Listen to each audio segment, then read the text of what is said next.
this be one of the best moments of your life. You're listening to the Business Mirror Podcast for a broader look on business with Senior Editor Dennis Estopace. Good day, I'm Dennis Estopace, and welcome to Wednesdays with John Mangun, a podcast to be anchored by John Mangun, a columnist for the Business Mirror newspaper and who operates a website titled mangunonmarkets.com.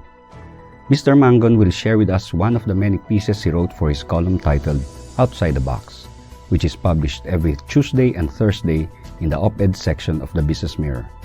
We hope you enjoy your Wednesday with John Mangun. More COVID confusion. You would have to be blind or willfully ignorant of all that's going on to believe that everything is what it appears to be. Mask or no mask has been an issue for months. As I've stated many times, I am for mask wearing as it heightens my awareness of the virus spreading. But the science is confusing. Currently, there is great concern if the COVID-19 testing is valid. There's a number known as the cycle threshold, CT value, which indicates how much virus an infected person holds.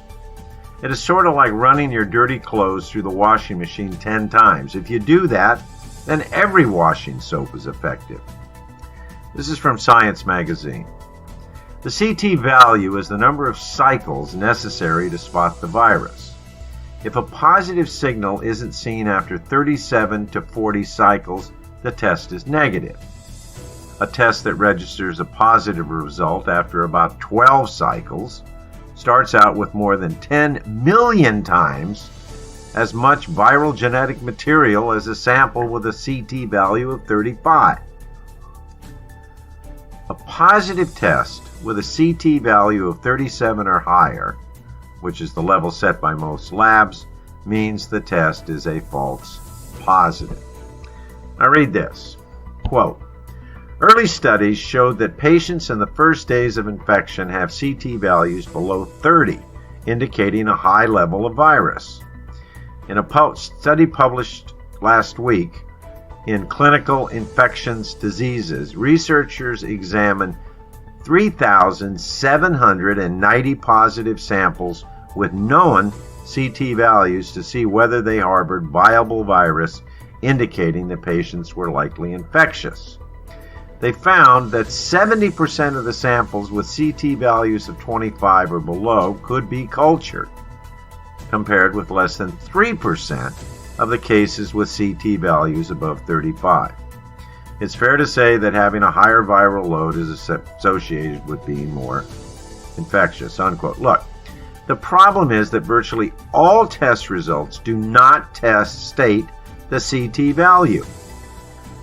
In September, 6 returning Philippine workers from Taiwan tested positive upon entering the Philippines. The Taiwan Central Epidemic Command Center said the cutoff value for a positive test is a CT value under 35, but it was suspected the Philippines may be using a cutoff value of 40, giving that 6 people returning from Taiwan were reported to be positive. Now, the Taiwan epidemic people go on to say that they also have its doubts because after identifying 122 contacts of the 6 Filipinos in Taiwan, they carried out PRC and blood tests for COVID on these people to find for the virus, and all of the tests were negative. Who can we believe in the age of pandemic? Should in-classroom education be allowed? Dr. Fauci, the most vocal member and spokesman of the White House Coronavirus Task Force, said last week, "Close the bars and keep the schools open." Some teachers' unions are threatening a boycott if schools reopen, with one saying, "The push to reopen schools is rooted in sexism, racism, misogyny." And that comment is absolutely impossible to explain. But in the U.S., quote, "there has been a 500% increase in the number of Black American junior high school students failing mathematics and a 600% increase in Hispanic students failing.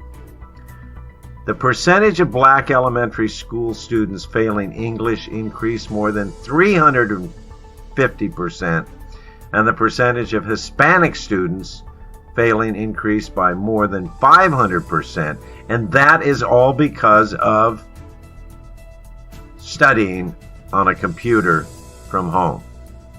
That sounds incredibly racist to me. These are dangerous times, and maybe more so from factors beyond a virus illness. Stay alert.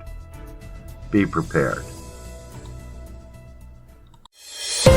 Thank you for listening to the Business Mirror podcast. For a broader look on business, follow us on Facebook and Twitter at Business Mirror.